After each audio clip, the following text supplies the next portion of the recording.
सबको मेरा बहुत बहुत प्रणाम, नमस्कार।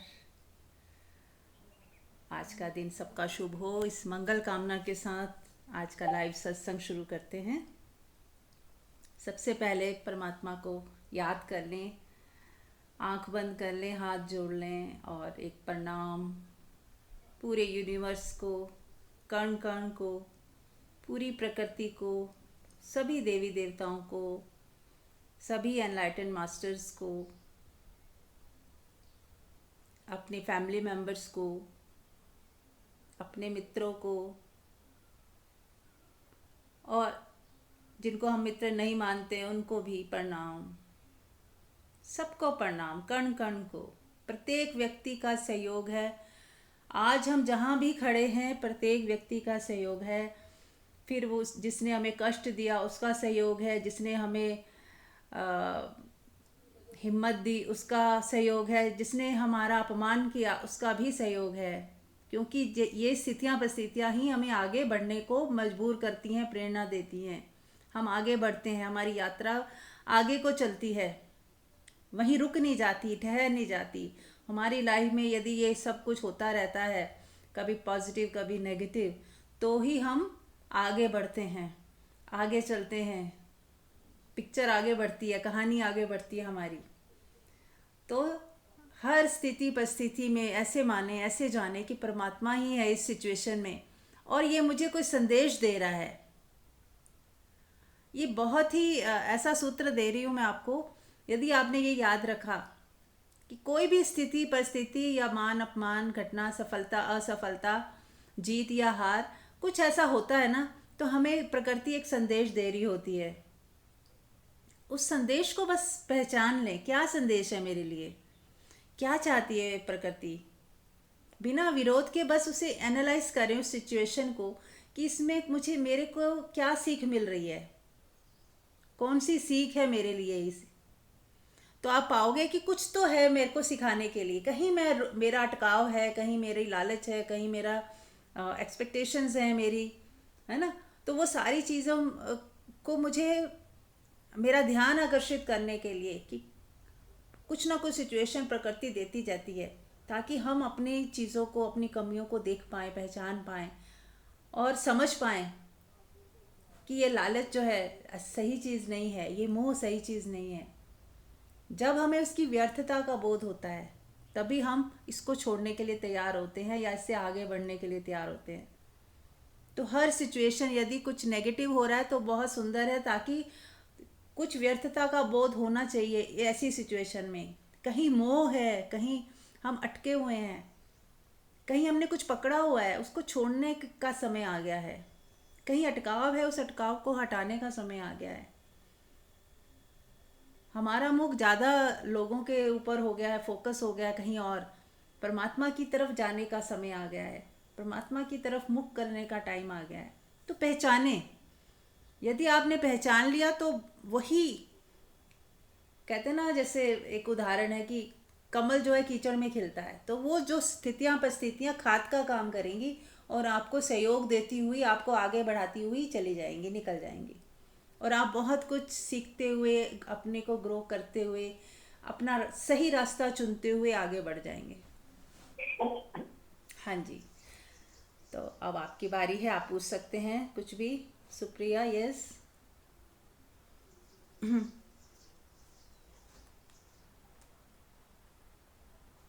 एनीबॉडी?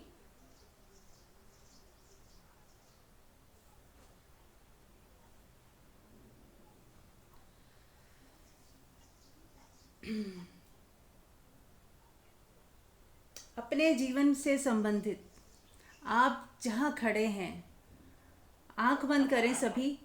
जहाँ भी हम खड़े हैं इस वक्त, जो भी महसूस कर रहे हैं, अच्छा या बुरा है, कहीं कोई रुकावट है, अटकाव है, या उस चीज़ से बाहर निकलने में कुछ दिक्कत है, तो प्रश्न पूछ सकते हैं।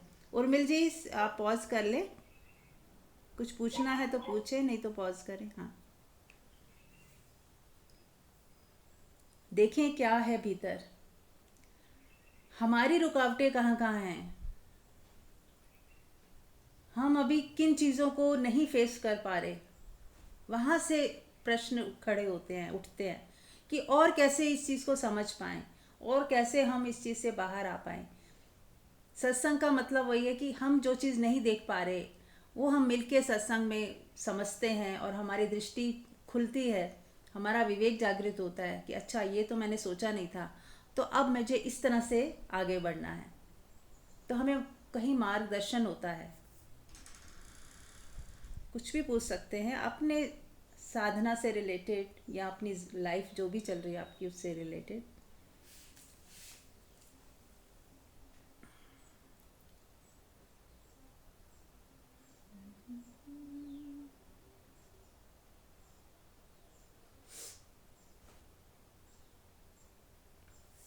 ठीक है, कोई प्रश्न नहीं है तो फिर ये भी अच्छी ही बात है। यदि आप लोग रोज़ सत्संग सुनते हैं और कोई प्रश्न नहीं है तो भी सुंदर ही है। चलिए तो आगे बढ़ते हैं। हाँ जी, कुछ पूछना है किसी ने? ओके, आंख बंद कर लें, सब लोग आंख बंद कर लें और अपनी आत्मा को महसूस करते हुए साक्षी भाव में आ जाएं। आज हम साक्षी भाव के बारे में बात करेंगे कि साक्षी भाव क्या है। बहुत बार हमने चर्चा की है, तो आज फिर से। साक्षी भाव मतलब देखना। पहले तो हम देखने को समझें। यहाँ पे भी दो हैं देखने वाले, एक दृष्टा और एक साक्षी।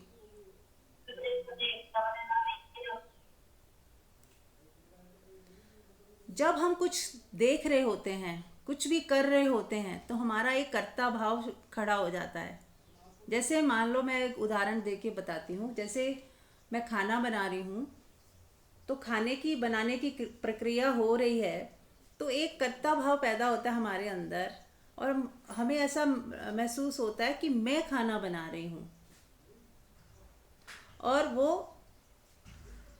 और आप जान रहे होते हो कि खाना बन रहा है ना। मैं खाना बना रही हूँ और मैं खाने बनाने को महसूस कर रही हूँ कि मैं खाना बना रही हूँ।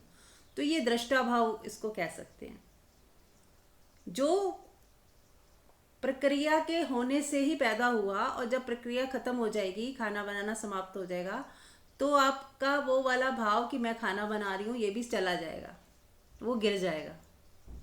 लेकिन इसके पीछे एक तीसरा बिंदु है साक्षी का। वो जब आप खाना बना रहे थे तब भी था, और जब आप खाना बनाना खत्म हो गया, आपकी वो प्रक्रिया खत्म होगी, तब भी कुछ है, अभी भी है। साक्षी अभी भी है, विटनेसिंग अभी भी चल रही है, बिना जज किए। एक विटनेसिंग है जो जिसको करते ही जजमेंट आती है। जैसे मैं किसी को देखते सार मेरे अंदर कुछ रिएक्शंस होते हैं। किसी को हमने देखा, और देखने के साथ हमारे अंदर कुछ जजमेंट हुआ, अरे ये हिंदू है, ये मुसलमान है, ये अमीर है, ये गरीब है, ये अच्छा है, ये बुरा है, एकदम से जजमेंट होती है। जो वो हो गया हमारे मन की एक प्रक्रिया, दृष्टा भाव, कर्ता भाव।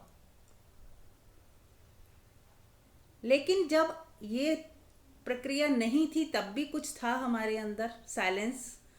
और जब प्रक्रिया चल रही थी तब भी कोई है, और जब ये प्रक्रिया नहीं होगी तब भी साक्षी रहेगा।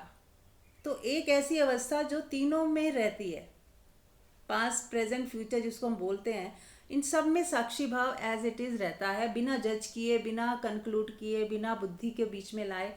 एक शून्यता है जो सदा रहती है, जिसको हम कह सकते हैं मेरा होना। जो आपका होना है, वहाँ कोई जजमेंट नहीं है, वहाँ कोई अच्छा बुरा नहीं है, वहाँ कोई अमीर गरीब नहीं है। ये हमारे एक मन की प्रक्रिया है। मन ही बीच में खड़ा होकर जज करता रहता है, और मैं हूँ का बोध होता है।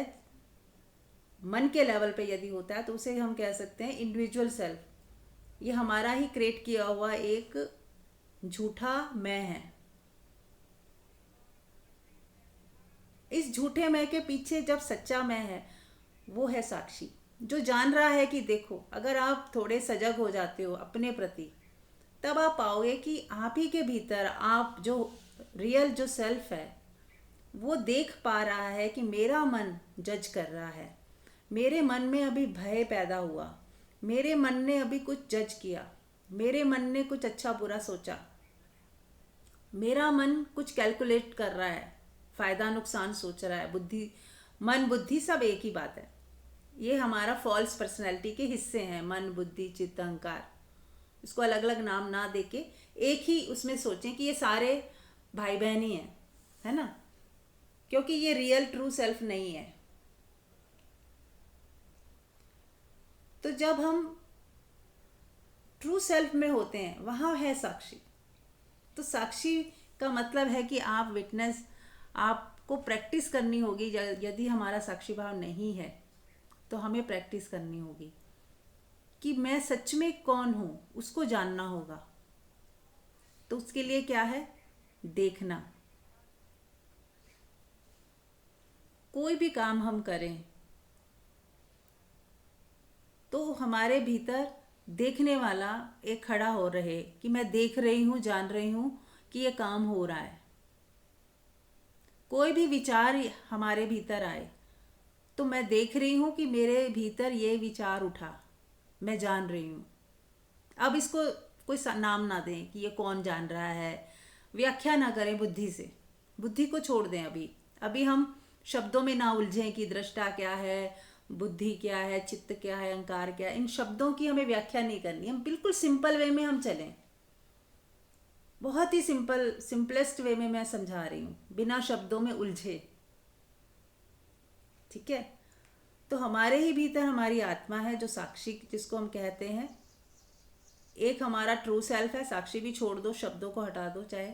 एक ट्रू सेल्फ है और एक फॉल्स सेल्फ है, इतना तो क्लियर है। ट्रू सेल्फ में कोई हलचल नहीं होती, वो सदा शांत रहता है, सदा सुखी रहता है, सदा आनंदित रहता है, उसे कुछ नहीं चाहिए, उसको कुछ पता ही नहीं कि फॉल्स में क्या हो रहा है। वो एकदम अछूता ही है। हमारी आत्मा को कभी नहीं पता चलता कि ये क्या चल रहा है हमारी लाइफ में। बस वो है, वो प्रेजेंस, उसकी बस प्रेजेंस में ही सुख है, उसका होना ही आनंद है। ना तो वो कोई जज कर रही है, ना वो सोच रही है, ना वो कैलकुलेट कर रही है। आत्मा सदा निर्लेप, अछूती, उसको कुछ भी लेना देना नहीं है किसी चीज़ से भी। लेना देना किसको है? हमारे संस्कारों को, हमारी धारणाओं को, हमारी सोच को, हमारी समझ को। तो ये हमारी सोच, समझ, धारणाएं, संस्कार, ये सारे ही हटाने पड़ेंगे। ये सब पर्दे हैं आत्मा के ऊपर। जब तक ये पर्दे बहुत मजबूत हैं, स्ट्रांग हैं, हम आत्मा को देख ही नहीं पाते, महसूस ही नहीं कर पाते। जो सदा निर्लेप जिसकी बात की जाती है, आत्मा कह लो या परमात्मा कह लो, एक ही बात है। तो जो परमात्मा हमारे भीतर ही बैठा हुआ है, निर्लेप, असंग, अचल, स्टिलनेस, मौन, शांत, सदा शांत, उसमें कोई हलचल होती ही नहीं। वो कभी दुखी सुखी होता ही नहीं, उसको कभी अपमानित किया ही नहीं जा सकता, और ना ही उसे कोई सम्मान की चाहत है। उसमें कर्ता भाव ही नहीं है। उसको पता ही नहीं कि मैं कुछ हूँ, या मैं कुछ कर रहा हूँ, या मेरे से कुछ हो रहा है, उसे नहीं मालूम। बस वो है, उसकी उपस्थिति मात्र से सब कुछ हो रहा है, पर वो अपने आप में अकर्ता भाव में है। ठीक है? तो ये हमारा ट्रू सेल्फ है जो हमारे ही भीतर छिपा हुआ है। वहाँ तक हमें जाना है, वहाँ पे उसको पहचानना है, पहले उसकी प्रतीति करनी है, फिर वहीं पे जीना शुरू करना है। ये सबसे मुश्किल टास्क है, वहाँ पे जीना। हम प्रतीति तो कर लेते हैं और फिर वापस अपने मन बुद्धि अहंकार में आके फिर से वही जजमेंट करना, मैं हिंदू मुसलमान ये सब करना शुरू कर देते हैं। मैं अमीर, मैं गरीब, मैं अच्छा, मैं बुरा, मैं अमीर, मैं ये छोटा, ये बड़ा, मैं स्त्री, ये पुरुष, ये सारे जो विभाजन है, द्वैत है, फिर से हम वहीं जीते हैं द्वैत में। और फिर कभी किन्हीं क्षणों में हम 2 मिनट 4 मिनट आत्मा को देख लेते हैं, महसूस कर लेते हैं दूर से ही, क्योंकि वहाँ जा तो सकते नहीं, क्योंकि अभी तो संस्कार इतने गहरे हैं, मन इतना ज़्यादा हमारा स्ट्रांग है कि आत्मा में टिकना हो ही नहीं पाता। दूर से देखते हैं बस, हाँ कुछ तो है जो शांत है, कुछ तो है जो शून्य जैसा है। जरा सी देर गए और फिर वापस मन में आ गए, फिर वापस अपने अहंकार में आ गए, फिर वापस संसार में आ गए, वहीं जीने लग गए, अहंकार बुद्धि में जीने लग गए। हाँ वापस आते, लेकिन आत्मा में ही वापस आ जाते तो कितना सुंदर हो जाता। आप परिवार में काम करते हुए, सब करते हुए, संसार के चीज़ों को जीते हुए आत्मा में ही बने रहते तो फिर कितना सुंदर हो जाता कि आप निर्लेप भी हो, शांत भी हो, सुकून में भी हो और सब काम भी कर रहे हो, कुछ चाहिए भी नहीं आपको, कर्ता भाव भी नहीं होगा वहाँ पे। आत्मा में होता ही नहीं तो कहाँ से होगा। सब कुछ हो रहा है। ऐसे ही व्यक्ति को कहा गया जो स्थित प्रज्ञ है, जो आत्मा में ही जीता है, उसी के लिए कहा गया कि वो स्थित प्रज्ञ है। अब उसका द्वैत सारा खत्म हो गया, अब द्वैत बचा ही नहीं तो वो जिएगा क्यों। फिर वो सिर्फ आत्मा में ही जीता है, आत्मा में ही रमण करता है, आत्मा में ही सोता है, आत्मा में ही जागता है, आत्मा में ही सब क्रियाकलाप चलते हैं। पर वो आत्मा उससे छूटती नहीं, वो आत्मा में ही रहने लग गया, वो आत्मा ही बन गया, उसी में मन विलीन हो गया पूरा, मन बचा ही नहीं। Right, yes. हाँ जी, अब आप कुछ पूछना चाहें, आप में से कोई कुछ कहना चाहे या पूछना चाहे। प्रणाम मीरा जी, सबको प्रणाम। प्रणाम। प्रणाम, यस, सुप्रिया। जी बहुत अच्छे से आप समझा रहे थे। हम्म। मीरा जी, पर ये चीज हमारे साथ शुरू से तो होती नहीं, सबसे पहली बात। तो हम लोग तो वो बॉडी कॉन्शियस बहुत ज्यादा हो जाते हैं। हम्म। और इनफैक्ट जैसे जैसे बड़े भी हो रहे होते हैं, जैसे मैं अपनी बिटिया को देख रही हूँ, अगर मेरे सामने ग्रो हो रही है, अगर मैं चाहूँ भी कि थोड़ा सा मैं मतलब जैसे कि मैं खुद को भी फील कराती हूँ कि अच्छा नहीं ठीक है, एक रोल के बाद Supriya is not this body, body rest कर रही है और मैं देख रही हूँ, या बॉडी खा रही है और मैं देख रही हूँ, तो मैं उसको बिटिया को तो फील करा नहीं पाती है फिर ऐसा सच कोई बात, अभी की चीज 14। लेकिन पर बॉडी कॉन्शियस मैं और करती जा रही हूँ कि नहीं कीरा ठीक से बैठो, you know there is a way you are suppose to walk talk, आपकी चीजें जगह पे, मतलब हम बॉडी कॉन्शियस के लिए बच्चे को 6-7 साल से शुरू हो जाते हैं, ऐसे नहीं वैसे, स्पेशली गर्ल्स को लेके आप और कॉन्शियस होते हो। तो ऐसे ही हम सोल कॉन्शियस कैसे हो, मतलब and what is the right age, and how do we also change our ways कि हम ज्यादा सोल कॉन्शियस में रहें और बॉडी कॉन्शियस में कम। जी। हाँ जी, तो एक चीज़ तो मैं जो आपने बोला उसमें से मुझे पॉइंट आउट हुई है कि हम सिखाएं ना ज़्यादा कि कैसे उठना है, कैसे चलना है। हाँ थोड़े एटिकेट्स होते हैं समाज में रहने के, हल्का फुल्का सिखा दिया, बहुत ज़्यादा उसी पे ही ना फोकस हो जाए। जो उसका नेचुरल बहाव है उसका, वो ना टूटे, इस चीज़ का भी ध्यान रखिएगा। ये बच्चे का एक नेचुरल स्वभाव भी है, हम उसे उसको ना काट छाट करने लग जाएं। हाँ बहुत ज़्यादा कुछ भी लिमिट से क्रॉस हो रहा है तो हम थोड़ा समझा सकते हैं कि यदि उसके बिहेवियर से कुछ ऐसा अगली हो रहा है या कुछ डिस्टरबेंस होती है, या वो पूरे समाज में या ग्रुप में जब होती है तो थोड़ा सा ऑकवर्ड फील होता है, तब आप थोड़ा बहुत समझा सकते हो। वो भी समझा के देखें कि बच्चे में परिवर्तन आ रहा है या वो अनकंफर्टेबल फील कर रहा है बच्चा, वो भी हमें देखना होगा।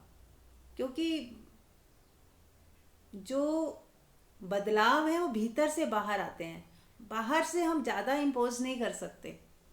अब वो बहुत छोटी भी नहीं है, 14th की हो गई है, तो बहुत 4-6 साल के बच्चे को बहुत कुछ सिखाना पड़ता है। लेकिन जब बच्चा टीन एज में आ गया, बहुत बड़ा हो गया है, तो अब वो जैसा उसको बनना था वो एक तरह से बन चुका है, उसका जिस तरह का नेचर बनना था हो गया है।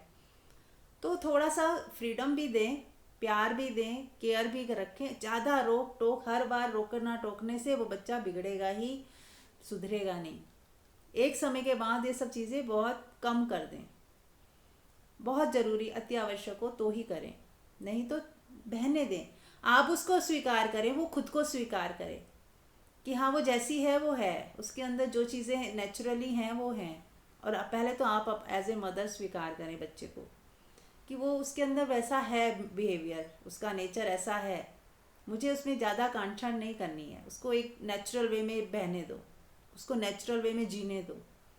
और उसका जो भी उसका नेचुरल स्वभाव है उसको उसी में ही सपोर्ट करते हुए, उसी को ही थोड़ा रंग रूप देते हुए वो आगे बढ़े, ज़्यादा कांटछाड़ ना करें। और ना ही सिखाए हुए नियम ज़्यादा काम आते हैं, बल्कि बच्चा इरिटेट ज़्यादा होता है। ठीक है ना।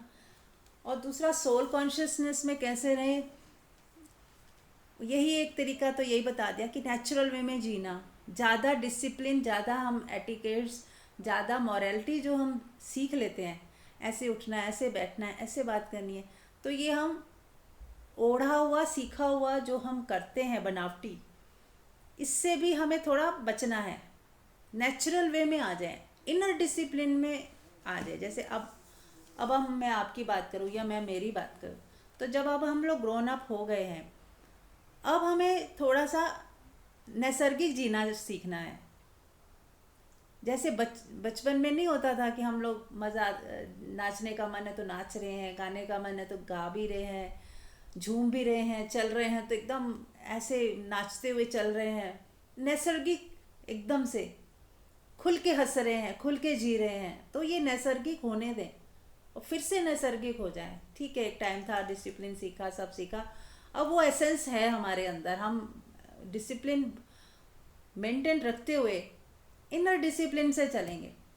हमारा अंदर भी एक क्लॉक है जो हमें बताता है क्या सही है क्या गलत है, हमें कितना हंसना है कितना नहीं हंसना, या माहौल कैसा है उसी के अकॉर्डिंग चलना। वो सब हमारे सबके अंदर एक क्लॉक है, वो बताती है, विवेक कह लो, वो बताता है कि हाँ डिसिप्लिन क्या है, बैलेंस क्या है।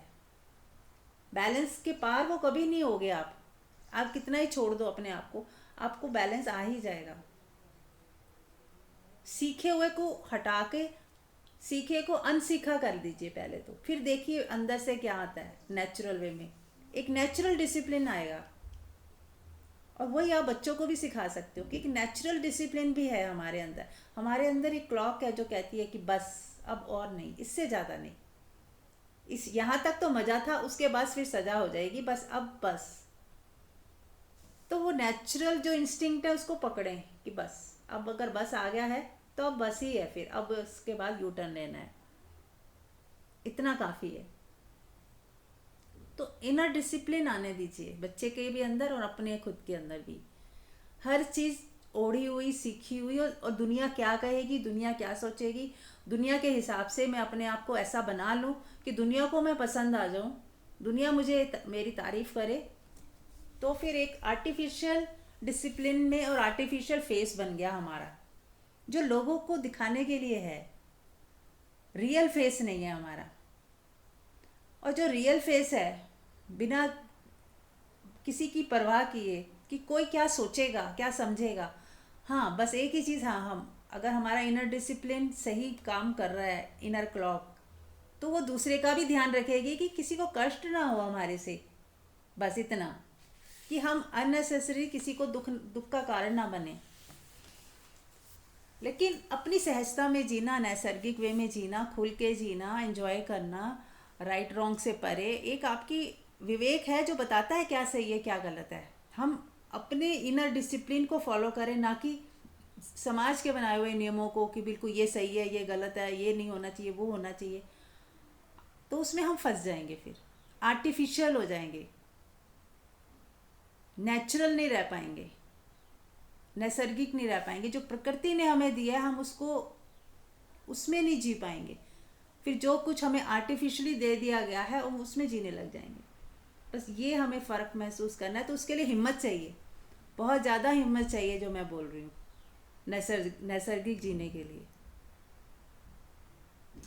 तो वो, और आपको ही तय करना है कि कहाँ पे आपको कहीं ना कहीं आर्टिफिशियली भी जो हमारा डिसिप्लिन है उसको भी हमें लेना पड़ता है अकॉर्डिंग टू द सिचुएशन, कि कहाँ हम खड़े हैं, किन लोगों के बीच में हैं। कई बार हमें मुखौटे भी पहनने पड़ते हैं, वो भी पहने, उसका यूज़ है कहीं ना कहीं। हर समय हम नग्न अवस्था में नहीं हो सकते, नग्न मतलब खुल के एकदम से, कई कई बार हमें थोड़ा सा आर्टिफिशली करना भी है, तो हम जान रहे हैं कि हाँ ठीक है, टेम्परेली हमने आर्टिफिशली ये मुखौटा ओढ़ा है, पर हम 80-90% अपने नैसर्गिक उसमें रहते हैं। लेकिन यदि हम 80-90% मखौटे ही ओढ़े हुए हैं, दुनिया के लिए जी रहे हैं, दुनिया को दिखाने के लिए जी रहे हैं, और सिर्फ 5-10% ही नैसर्गिक है, तो कितना ज़्यादा इनबैलेंस है। अगर हम 80-90% खुल के जिए, अपने अंदर के डिसिप्लिन से चलें, अपनी अंदर की रूह को पहचाने, अपने बीज को पहचाने, अपने इंटरेस्ट को पहचाने कि मेरा क्या इंटरेस्ट है, कैसा मैं जीना चाहती हूँ, क्या है मेरा उद्देश्य जीने का, मैं क्या चाहती हूँ, मेरी खुशी किस में है, उसको फॉलो करें। बस अपनी इंटेंशन अच्छे रखें, किसी को नीचा दिखाना, किसी वो सब कुछ ना हो, कि किसी की प्रतियोगिता के लिए कर रहे हो, किसी को मैंने दिखा देना इस व्यक्ति को कि मैं, देखो तुमने मेरे को गलत समझा था, मैं अब ऐसा करके दिखाऊंगी। ये सब चीज़ों में ना फंसे, एकदम नैसर्गिक, सबसे परे, सबको हटाकर अपने अंदर के वीणा को पहचाने कि मेरी अंदर क्या वीणा बज रही है, मेरा कौन सा सुर ताल है जिसमें मुझे नाचना है। सबको छोड़ना पड़ेगा, मतलब मेंटली छोड़ना, मतलब उनकी जो धारणाएं हैं उनको दिखाने के लिए, उनकी नज़रों में ऊपर उठने के लिए, वो क्या सोचेंगे ये मद्देनज़र रखते हुए, या मेरा नाम दुनिया में ऊंचा हो, उन ये सारी चीज़ें जो लोगों से कनेक्शन में आती हैं, लोगों की वजह से आती हैं हमारे अंदर, कि लोग क्या सोचेंगे, लोग क्या कहेंगे, उन सबको एक थोड़ी देर के लिए हटा दें, अकेले हो जाएं पूरी तरह। फिर देखें अब मुझे क्या चाहिए, अब मेरी वीणा क्या कहती है भीतर की, अब मेरे जो तार हैं वो क्या, कौन सा संगीत गाने के लिए मचल रहे हैं, मुझे क्या करना है, कैसे जीना है, ये आपको ही तय करना पड़ेगा। और तभी आप देख पाओगे जब आप मुक्त रहोगे, फ्री हो जाओगे सब बाहर की चीज़ों से। ठीक है, हाँ जी, क्लियर हुआ कुछ सुप्रिया? जी जी जी। मीरा जी, बिल्कुल क्लियर हुआ हूँ, और ये भी समझ आ रहा है कि हम्म। कैसे ये कितना इंटरेस्टिंग है कि अब जैसे हम बड़े हो रहे हैं तो हम जैसे वो जो सब सीखा, जो सब हमने अपने ऊपर ओढ़ा हुआ है, उसको धीरे धीरे ड्रॉप करें। यस, बहुत ज़रूरी है, बहुत ज़रूरी है।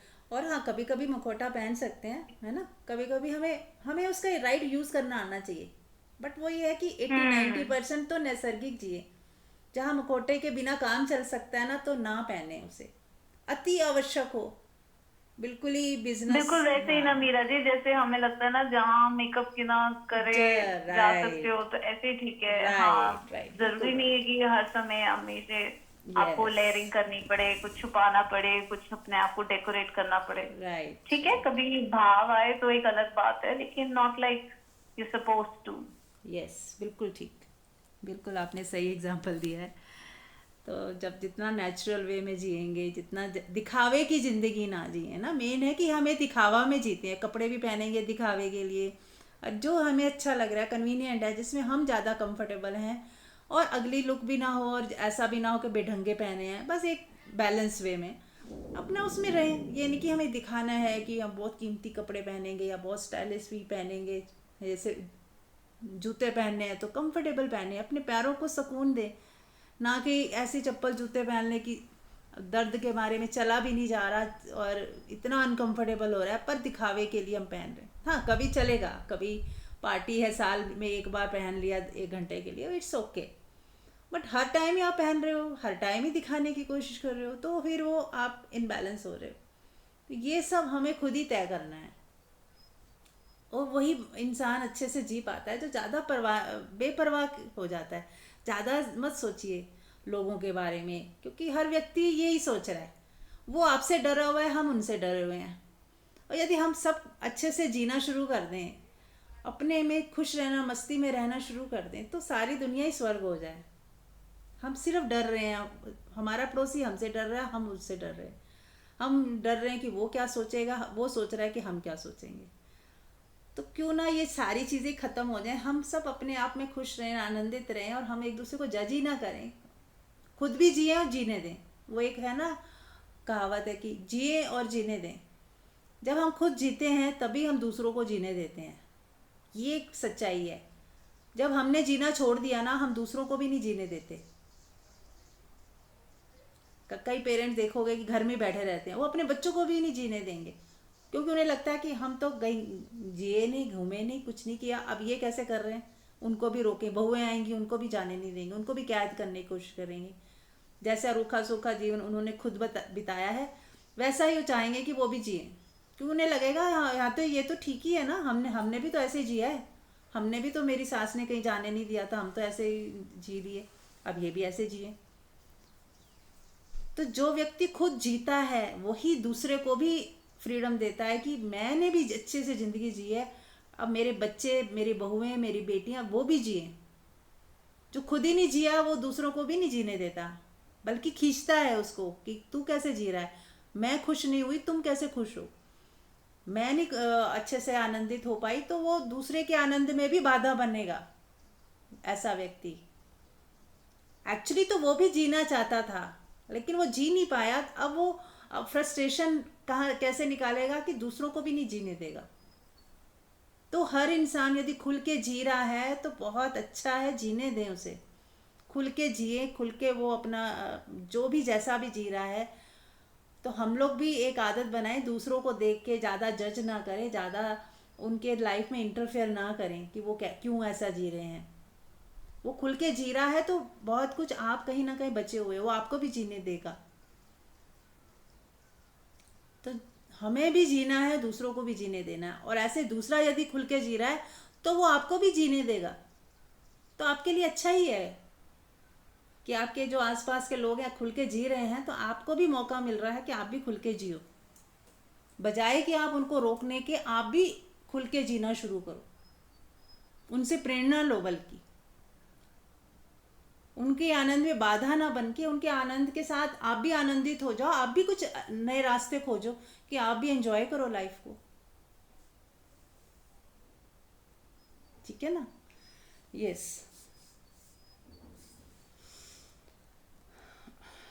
हाँ जी, कविता जी आप कुछ शेयर कर सकते हैं चाहे तो। एक मिनट, क्वेश्चन है। हाँ मंजू। ये कि जो अ, मेरा फॉल्स सेल्फ है, समझ में आता है कि जो मैंने रोल्स को या अपनी नेशनलिटी को या अपने जेंडर को अपना होना माना है, अ, वो फॉल्स सेल्फ है, या मेरी जो भी पोजीशन है, जो भी मेरा जैसे मैं रोल में मान लो कोई जॉब में हूँ, तो मुंह से ये निकलता है कि मैं टीचर हूँ, मैं प्रोफेसर हूँ, ये सब समझ में आता है। एक साक्षी है जो रियल आई है, मेरा होना है, जो फिर उसके बीच में जो दृष्टा है वो क्या है, हाँ वो कौन सा हम हाँ उसे कहेंगे, हाँ कौन से सेल्फ? हाँ, मैं बताती हूँ। देखो, जब मैं गा रही हूँ तो एक गाने वाला पैदा हो जाता है कि मैं गा रही हूँ और मैं जान रही हूँ, है ना, यो कर्ता भाव जिसको भी कहते हैं, वो ही दृष्टा ही है। या ऐसे समझ लीजिए कि मैं कहती हूँ दृष्टा को आप देखने वाले के साथ ज़्यादा वो करते होगे ना, तो मैं आपको ऐसे भी समझा सकती हूँ कि मैं देख रही हूँ। अब यदि देखने को कुछ नहीं है, उसको कह दो दृष्टा भाव। जब कुछ देखने देखने के लिए है मेरे पास, तब वो दृष्टा है, और जब देखने के लिए कुछ नहीं है तब भी तो आप हो, तब साक्षी है। जैसे आप कोई लड़ रहा है, आप देख रहे हो, चुपचाप जज भी नहीं कर रहे, देख रहे हो, है ना, तो दृष्टा हो गया। अब लड़ाई भी नहीं है, अब इस समय दृष्टा भी है, साक्षी साक्षी तो इस समय भी है, लेकिन दृष्टा भाव, भाव है वो भाव कि मैं देख रहा हूँ और जज नहीं कर रहा, मैं देख रहा हूँ पर मैं इसमें इन्वॉल्व नहीं हो रही। तो एक हमारा नॉन डूअर भी है इसमें, वो भी अभी है तो कर्ता भाव का ही हिस्सा है, तो वो उसको दृष्टा बोलते हैं, ताकि क्योंकि ये भी डिसॉल्व हो जाता है, साक्षी डिसॉल्व नहीं होता। जब तक हम देख रहे हैं, कर रहे हैं, हम नॉन डूइंग में आ गए, पर अभी भी हम हैं, अभी भी ईगो पूरी तरह डिसॉल्व नहीं हुई, अभी भी उसमें कहीं ना कहीं मैं कर रही हूँ और मैं नहीं कर रही में भी कहीं कर्ता भाव रहता है।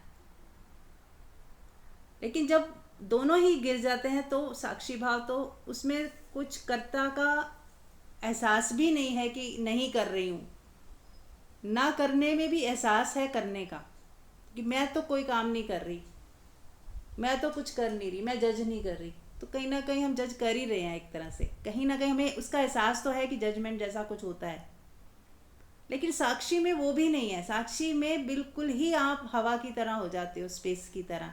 जैसे ये शून्य है घर कमरे का, इसमें बिल्कुल इसको कुछ लेना देना नहीं इस कमरे में कोई मर्डर हो जाए या सत्संग हो जाए, ये शून्य एज इट इज़ है। तो वो हो गया आपका साक्षी भाव, ट्रू सेल्फ, जहाँ पे कुछ भी आपको पता ही नहीं चलता कि आप हो भी। तो दृष्टा भाव, जैसे देखने वाला तो बचता है पर देखने को कुछ नहीं है, तो फिर देखने वाला भी धीरे धीरे डिजॉल्व हो जाता है। कर्ता भाव, कर तो कुछ नहीं रहे पर अभी भी कर्ता भाव बचा हुआ है, फिर धीरे धीरे कर्ता भाव भी डिजॉल्व हो जाता है।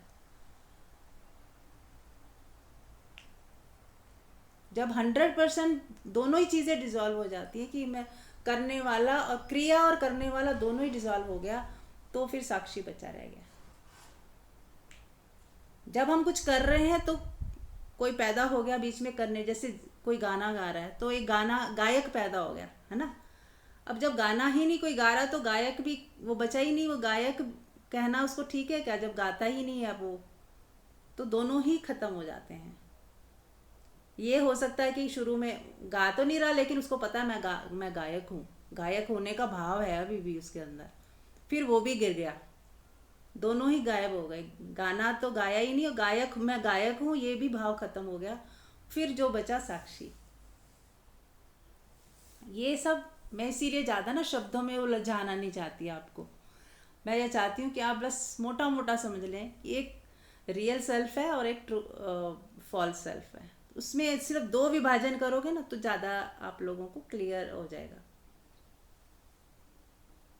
जैसे आप ऐसे भी समझें कि जैसे कोई साधक है, मेरा मेरा मेरा को हटाता चला जा रहा है कि ये मेरा घर है, तो उस मेरे की वृत्ति को हटा दिया।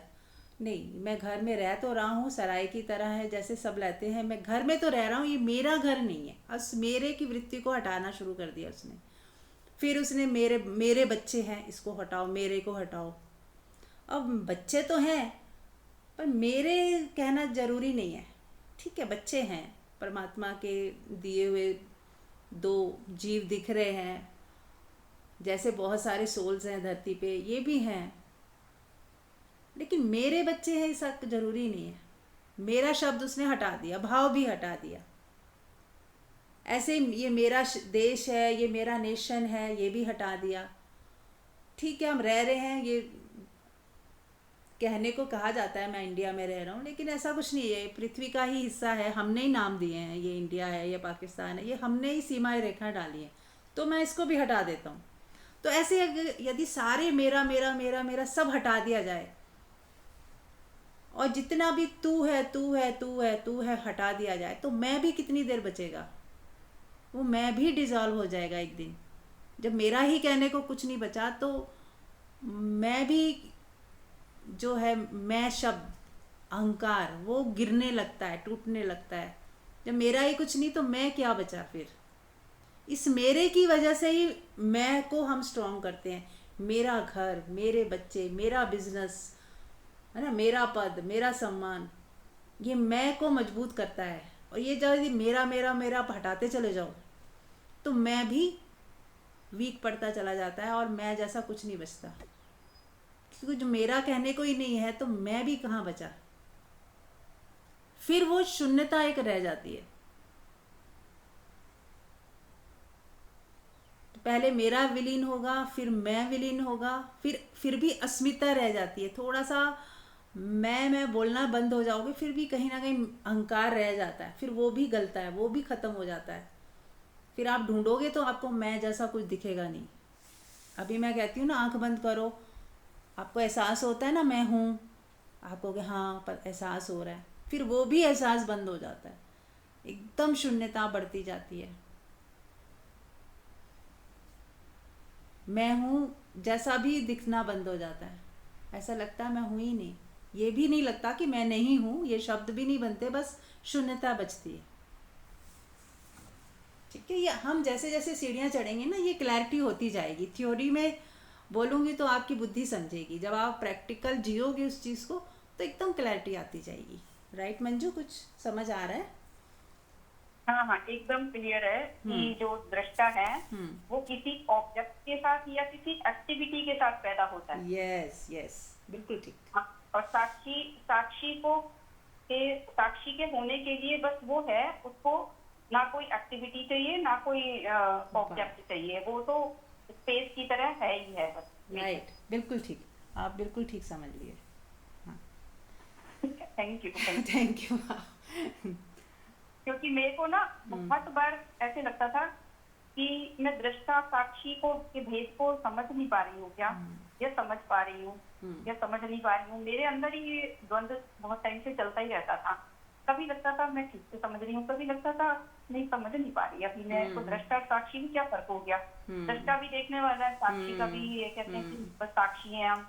जैसे एक मेरे को ना ये एग्जाम्पल याद हमेशा रहता है कि भाई दो लोग लड़ रहे हैं, तो जो बंदा सीख रहा है वो इन्वॉल्व नहीं है, तो कोर्ट में जाके कहते हैं कि भाई साक्षी को, विटनेस को लाओ। तो जो विटनेस करता था उस इंसिडेंट को तो वो क्लैरिटी से बता पाता था भी किसका फॉल्ट था, इसका नहीं था। वो दो लोग तो इन्वॉल्व हैं, इससे भी बता पा रहे हैं। वो तो एक दूसरे को ही गलत मान रहे हैं, खुद को ठीक मान रहे हैं, लेकिन जो एक थर्ड पर्सन है, देखने वाला है, अब उसे एक विटनेस की तरह खड़ा कर रहे हैं, तो वो विटनेस है, तो उसने देखा तो सही। तो मैंने कहा फिर दृष्टा और साक्षी अलग अलग कैसे हुए? फिर ये लगा कि आज मतलब मुझे ये क्लैरिटी अच्छे से हुई है कि वो व्यक्ति जिसे विटनेस बोला जा रहा है लेकिन वो दृष्टा है, क्योंकि उसने एक इंसिडेंट को देखा है। यस, वो दृष्टा है, साक्षी नहीं है। साक्षी वो शून्यता है, जो स्पेस है, जिसको कुछ नहीं लेना देना ही नहीं है उस पूरे इंसिडेंट से ही। हाँ जी, बिल्कुल ठीक। बस जैसे वो है, स्पेस हमारे घर में है, अब घर के अंदर चाहे कुछ एक्टिविटी हो रही है नहीं हो रही है, लेकिन स्पेस है तभी हो रही है। उसके अंदर फर्नीचर रखा है या हमने क्या रखा है, उसको स्पेस को कुछ नहीं पता। बस स्पेस है तो उसके अंदर कुछ भी रखा जा रहा है और कुछ भी किया जा रहा है। तो ऐसे ही स्पेस की तरह से है, जो जिसके होना जरूरी है, बस वो उसका कोई रोल नहीं है। यस, बिल्कुल ठीक, बहुत अच्छे से आपने एक्सप्लेन किया। ठीक है, बिल्कुल ठीक। हाँ जी, और कुछ पूछना है किसी ने या फिर ध्यान करें?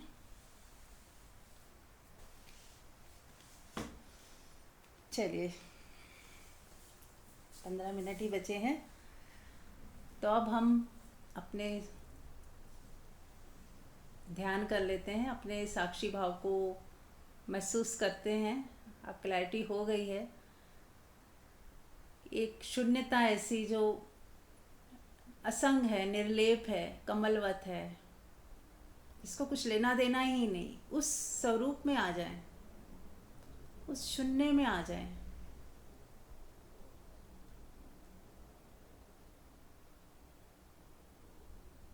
प्रैक्टिकल जिए, बस छोड़ दें शब्दों को, बुद्धि को छोड़ दें।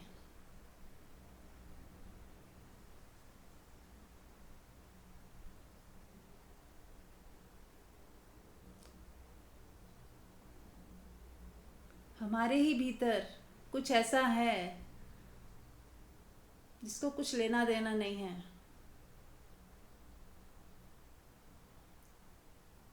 आकाशवत उस शून्य को पहचानें और उसमें जीना शुरू करें।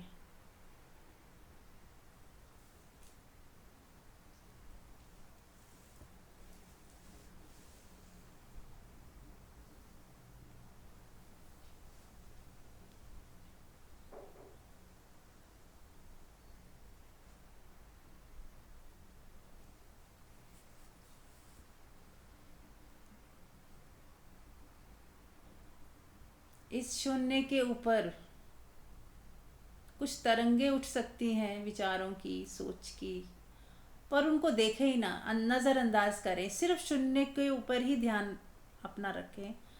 मैं शून्य हूँ, शून्यवत, आकाशवत, ये स्पेस जो देख रहे हो आप अपने बाहर, बस वैसा ही कुछ खाली, एकदम खाली।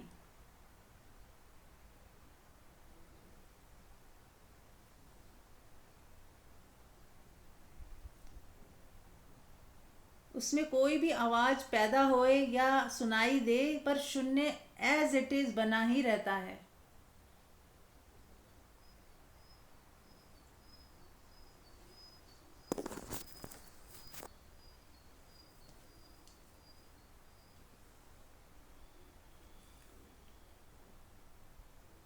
इसी को आप कह सकते हो कि मैं कृष्ण हूं या मैं शिव हूं।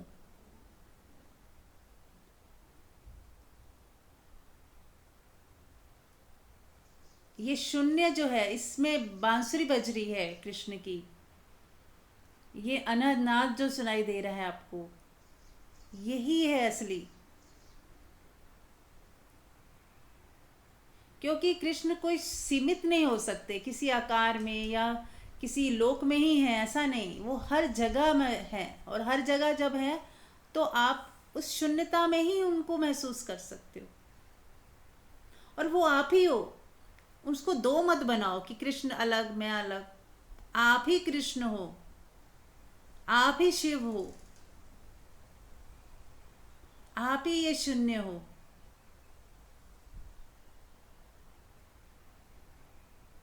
इस शून्य में जो नाद गूंज रहा है वही शिव का डमरू है जो बज रहा है, वही कृष्ण की बांसुरी है जो बज रही है। सुने, और अपने को जाने कि आप ही कृष्ण हो, आप ही शिव हो।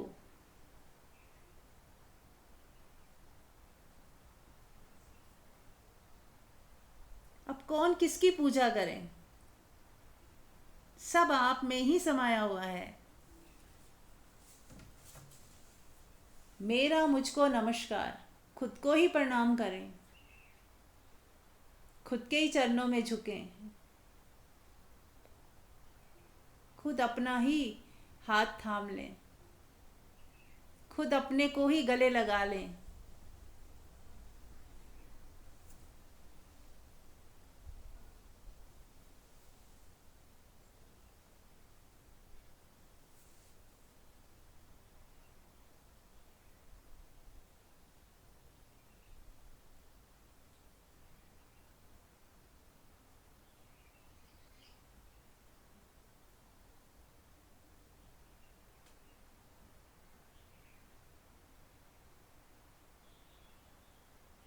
अपनी विराटता को महसूस करें कि आप विराट हो, कण कण में व्याप्त वो परमात्मा आप ही हो।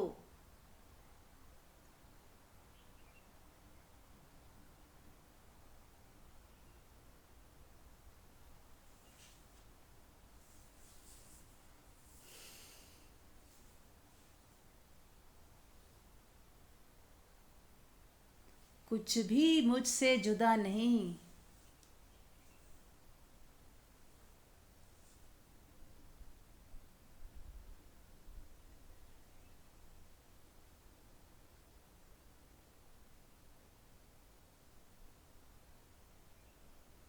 सुने उस बांसुरी की ध्वनि को, अनहद नाद को सुने, और ये भाव ना रखें मैं सुन रहा हूं, ये भाव गिरा दें। तभी आप उससे एकता का अनुभव करोगे कि मैं ही हूँ, मैं ही ये बांसुरी हूँ, मैं ही ये नाद हूँ जो गूंज रहा है, ये मैं ही हूँ। मैं सुन रहा हूँ नहीं, मैं ही हूँ, मैं ही हूँ। क्योंकि जब आप शून्य हो जाते हो तो आप वही हो जाते हो, आप अलग नहीं बचे। अब आप, आपका मैं जो फॉल्स था आपने उसे हटा दिया, तो अब आप नाद ही हो गए, परमात्मा ही हो गए। बूंद सागर में कहते ना मिल गई, पर मैं ये कहूँगी बूंद विलीन हो गई, खो गई, सागर ही बचा।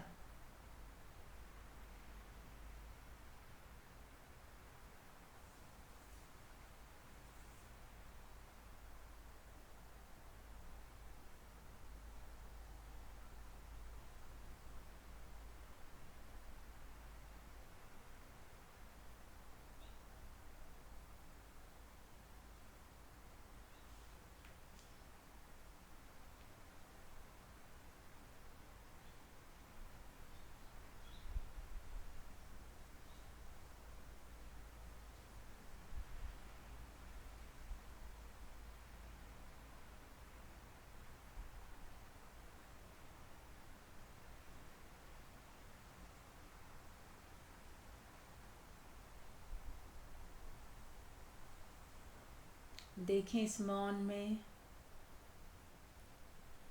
आप ही मौन हो, बस मौन ही मौन है चारों तरफ। अब इस मौन को, इस शून्यता को अच्छे से पहचान लें, अपने ट्रू सेल्फ को अच्छे से जान लें। इसी में बार बार आना है, रुकना है, ठहरना है, जीना है इसको। और काम करते समय भी इसको महसूस करते रहें कि मैं तो शून्य हूँ, आकाशवत। और बीच बीच में जब ध्यान आ जाए इस नाद को सुने, शून्यता को महसूस करें, अपने भीतर के अद्भुत सुकून को महसूस करें जो सदा निर्लेप है और सदा है। कितने ही कष्ट आ जाएं, कुछ हो जाए, वो निर्लेपता बनी ही रहती है। ये शून्यवत आकाश कभी गायब नहीं होता। मेरा होना सदा बना रहता है, एक जैसा, एक समान। यहाँ लहरें कभी नहीं उठती।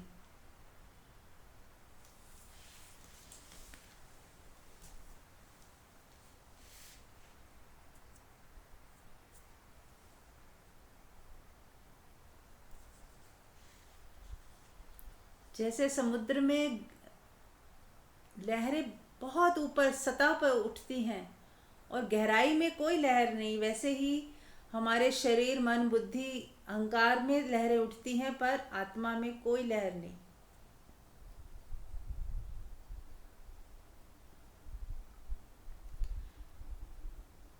जैसे नृत्यकार है, कोई नाच रहा है, अब उसमें नाचने वाला और नाच एक हो जाते हैं, दो नहीं बचते। ऐसा नहीं कह सकते कि नाचने वाला अलग है, उसका नृत्य अलग है, वो एक ही है। नृत्य और नर्तक एक ही है। ऐसे ही परमात्मा और संसार समझ लीजिए, उसका नृत्य एक ही है, सब मिला ही हुआ है, जुड़ा ही हुआ है, अलग अलग नहीं है। इसके दो टुकड़े नहीं किए जा सकते कि संसार अलग है, उसे फेंक दो, और परमात्मा अलग है, वहां जीना शुरू कर दो। एक ही है। तो हमें कैसा जीना है?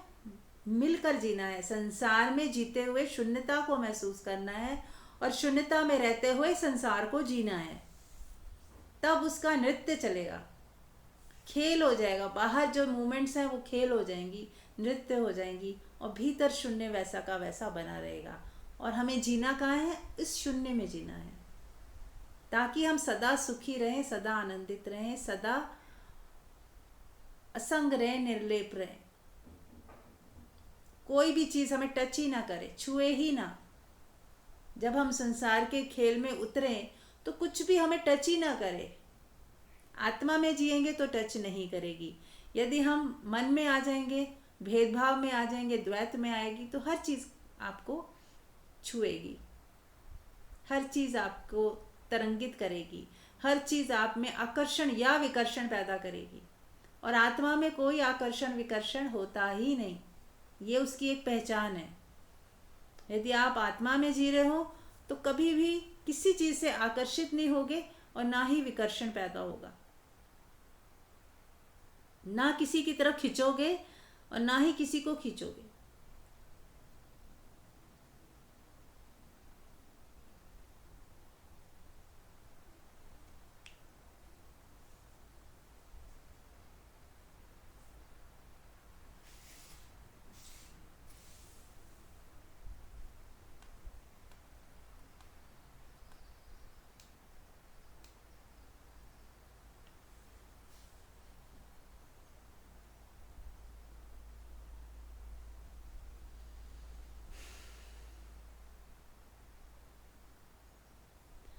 बने रहें इसी अवस्था में। 10 मिनट तक हम सब इसी मौन में, इसी शांति में, इसी अपनी आत्मा में टिके रहेंगे 10 मिनट तक। Thank you.